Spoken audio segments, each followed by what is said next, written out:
नमस्कार, जय हिंद, वंदे मातरम। साथियों, कैसे हैं आप सब? उम्मीद करता हूँ आप सब अच्छे होंगे। और सब कैसा चल रहा है?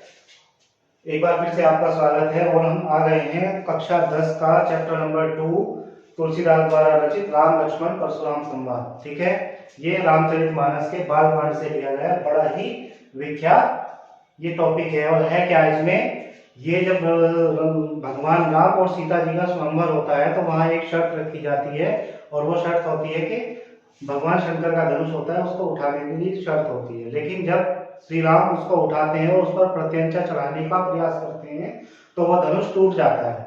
और जब ये धनुष टूटने की खबर परशुराम जी को लगती है तो बड़े ही क्रोधित हो जाते हैं और अपना फरसा हाथ में लेकर बड़े क्रोध के साथ वहां आ जाते हैं और चिल्लाकर पुकारते हैं कि किसने ये धनुष तोड़ा है। ठीक है, तो उससे आगे का ये संवाद है। चलिए आइए देखते हैं इसमें क्या है।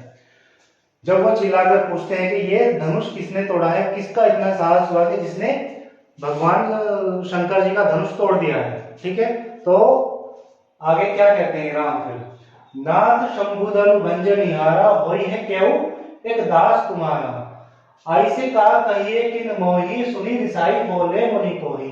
भगवान श्री राम जब उन्हें देखते हैं बड़े ही क्रोधित हैं तो वो कहते हैं कि हे नाथ, हे मुनिवर, ये जो शिव धनुष तोड़ा है वह कौन तोड़ सकता है? आपका ही कोई शिष्य होगा। ठीक है, आपका ही कोई शिष्य रहा होगा, आपका कोई उपासक रहा होगा। और किसकी इतनी क्षमता हो सकती है? आप मुझसे क्यों नहीं कहते कि क्या करना है? ठीक है, आप आज्ञा दीजिए कि अब क्या करना है। ये वचन सुनकर मुनि जो हैं और भी ज्यादा क्रोधित हो जाते हैं और वो क्या कहते हैं, सेवक सो जो करे सेविकाई, अरि करनी करी करिए लड़ाई, सुनाहु राम जेहु शिव धनु तोड़ा, सहज भाव सम सौ रिपु मोला। उसके बाद परशुराम जी कहते हैं कि हे राम, सेवक वह होता है जो सेवा कार्य करे।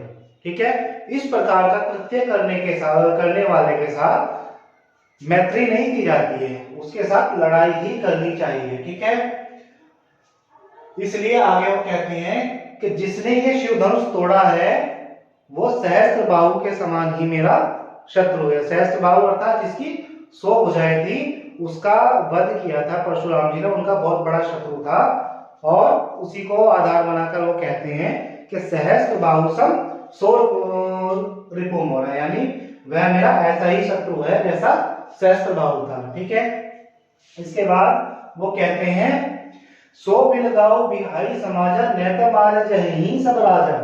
ठीक है, इसीलिए वो कहते हैं कि जिसने ये शिव धनुष तोड़ा है समाज उसे अपने आप से अलग कर दे, अन्यथा यहाँ उपस्थित जितने भी राजा हैं वो सभी बेवजह मारे जाएंगे। सुनी मुनि वचन लखन मुस्काने, बोले पर सुधर ही अवमानी। मुनि के ये क्रोध भरे स्वर सुनकर लक्ष्मण मुस्कुराने लगते हैं और परशुराम जी का अपमान करते हुए एक तरह से वो बोलते हैं। और क्या बोलते हैं, बहुधनु ही तोड़ी लड़काई, कभू ने असिरिस कीनी गोसाई। वो कहते हैं कि हे मुनिवर, हमने तो बचपने में बालपन में बहुत सारे धनुष तोड़े हैं, तब तो आपने इस प्रकार का क्रोध कभी नहीं किया। यही धनु पर ममता के हेतु सुनी मुनि सुनी दिशाई क्या भृगुकुल केतु। आगे लक्ष्मण कहते हैं कि हमने बचपन में बहुत सारे धनुष तोड़े हैं, तब तो आपने कभी इतना क्रोध नहीं किया। इस धनुष पर ही ऐसी मतलब इतना प्यार क्यों है आपको, इतनी ममता इस धनुष के को लेकर ही क्यों है? थोड़ा मतलब हमें समझ नहीं आ रहा है। आप तो मतलब बिना मतलब ही जो भृगुकुल केतु, मतलब भृगुकुल जो परशुराम जी थे उनका कुल भृगुकुल था, और भृगुकुल केतु मतलब भृगुकुल की पताका ऊपर उठाने वाले कौन है? परशुराम जी। तो लक्ष्मण मुनि को संकेत करते हुए कहते हैं कि भृगुकुल केतु, आप मतलब इतना क्रोध क्यों कर रहे हैं? इसके बाद परशुराम जी को और भी ज्यादा क्रोध आ जाता है। वो कहते हैं वे नृप बालक काल बस, बोलत तो ही न संभार, धनु ही सम त्रिपुरारी धनु विदित सकल संसार। उसके बाद वो कहते हैं कि हे परशुराम जी और भी ज्यादा क्रोधित होते हुए कहते हैं कि हे राजकुमार, अपनी बोली को संभालो, अपनी भाषा को संभालो। क्या तुम नहीं जानते हो, ये जो धनुष है कोई साधारण धनुष नहीं है, ये त्रिपुरारी यानी तीनों लोगों के जो स्वामी भगवान शंकर है उनका धनुष है, ये कोई साधारण धनुष नहीं है।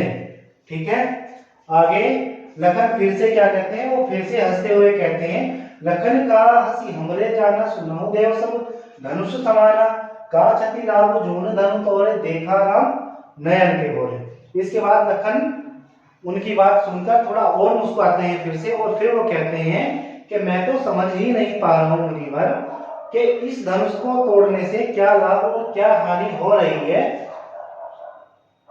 मेरे लिए तो मतलब सभी धनुष समान है, इस धनुष में ऐसी विशेषता क्या है मुझे नहीं समझ आ रहा है। उसके बाद वो कहते हैं क्या लाभ क्या हानि इस धनुष के तोड़ने से हो रहा है हमें नहीं समझ आ रहा है।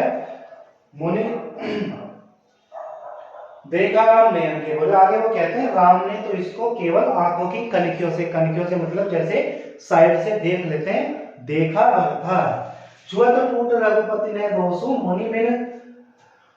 मुनि बिन काज करिए कतरोसु बोले चिते परसु की और रे सच सुने सुभाव न मोरा।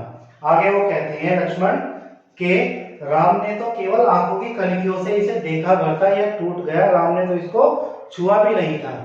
ठीक है, अर्थात ये धनुष इतना ज्यादा जर्जर था कि हाथ लगाते ही टूट गया। राम का इसमें कोई भी दोष नहीं है, आप तो बिना किसी कारण के ही इतना क्रोध कर रहे हैं। इसके बाद परशुराम जब बहुत ज्यादा क्रोधित हो जाते हैं तो अपने जो उनका फरसा होता है उसकी ओर देखते हुए कहते हैं बोले चिते परसु की ओर, कहते हैं कि ये फरसा देख लो। रेसक सुने स्वभाव में लगता है हे धूर्त बालक, हे धूर्त राजकुमार, लगता है तुम मेरा स्वभाव नहीं जानते हो, तुमने मेरे स्वभाव के बारे में नहीं सुना है।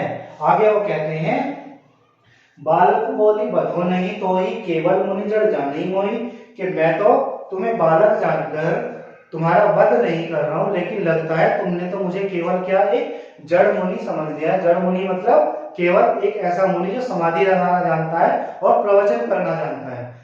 मेरा स्वभाव वैसा नहीं है। आगे वो अपने बारे में कहते हैं बाल ब्रह्मचारी अति को ही विश्व विदित क्षत्रिय गुण तो ही। वो कहते हैं कि मैं बाल ब्रह्मचारी और मेरा स्वभाव बहुत ज्यादा क्रोध वाला है। मुझे पूरा विश्व पूरा संसार जानता है कि मैंने क्षत्रियों का कई बार क्षत्रियों के कुलों का नाश किया है। क्षत्रियों को मतलब कई बार बिना ये भूमि बिना क्षत्रियों के किए, क्षत्रियों से रिक्त कर दिए, खाली कर दिए, यानी कि सारे क्षत्रियों को मैंने कई बार मारा है। इसके बाद वो कहते हैं भुजबल भूमि भूप बिनु कीनी विपुल बार वही देवन देनी। वो कहते हैं कि मैंने कई बार राजाओं को मारकर उनसे भूमि छीनकर उनकी संपत्ति लेकर ब्राह्मणों को दान में दिए। अर्थात तुम मुझे नहीं जानते हो, मेरा क्रोध बहुत भयंकर होता है। उसके बाद वो कहते हैं सहस बाहु कुछ छेद नियार परसु किलो को महीप कुमारा। वो आगे कहते हैं कि हे राजकुमार, ये जो फरसा देख रहे हो ये फरसा कोई साधारण फरसा नहीं है, इसने सहस्त्र बाहु की सैकड़ों भुजाओं को काटकर अलग कर दिया था। और आगे वो कहते हैं मातु पिते जनि सोच बस करसी महिष किशोर गर्भन के अर्भन दलन परसु मोर अति घोर। आगे वो कहते हैं कि हे राजकुमार, अपने माता पिता को क्यों अपने कारण तुम सोच बस मतलब दुखी कर रहे हो, अपने विषय में चिंतित क्यों करना चाहते हो। इस फरसे की तरफ देखो, ये कोई साधारण फरसा नहीं है। इसके भय से तो जो बच्चे गर्भ में होते हैं माता के गर्भ भी गिर जाते हैं, अर्थात बच्चे की माता के गर्भ में ही मृत्यु हो जाती है। तुम समझ नहीं रहे हो। ठीक है, तो यहाँ हमारे पहला और दूसरा पैरा इसका खत्म होता है। आगे के वीडियो में करेंगे। तब तक के लिए धन्यवाद।